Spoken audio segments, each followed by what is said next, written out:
je te propose de faire ton point box-office, Adrien, s'il te plaît. Yes, c'est parti. Donc, point box-office qui va être assez rapide parce que je vais me concentrer sur 3 gros films. Évidemment, comme d'habitude, on va commencer par Barbie parce que c'est quand même le phénomène Bien sûr. de 2023 qui, à date, donc là on est le 4 septembre, cumule 1,38 milliard de recettes dans le monde, 1 milliard de dollars de recettes dans le monde.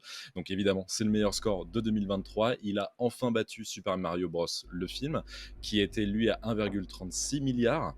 Ça en fait le 4e meilleur score depuis la pandémie et apparemment, d'après les premières analyses, le cap des 1,45 milliard de dollars de recettes pourrait être atteint d'ici quelques temps. Voilà, C'est propre. C'est juste monstrueux. De son côté, Oppenheimer, lui, atteint les 851 millions de dollars de recettes dans le monde au terme de son 7e week-end d'exploitation, dont 300 millions aux États-Unis et 30 millions en Chine. Il vient juste d'être lancé en Chine, ce qui est quand même excellent aussi. Très bon démarrage en Chine.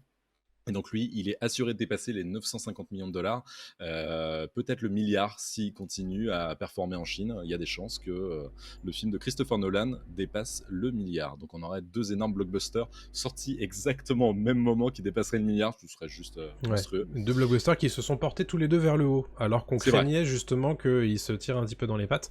Et au final, tout s'est bien passé pour les deux, quoi.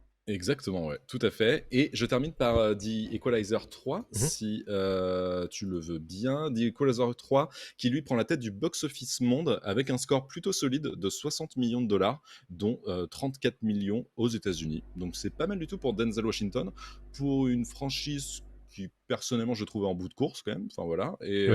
Et donc voilà, non franchement, plutôt bon score à voir sur la durée combien il fait, mais c'est plutôt solide. Très bien. Bah écoute, Voilà. merci pour ce point box-office Mais de rien. d'Equalizer 3, qui est toujours en salle, bien entendu, en France.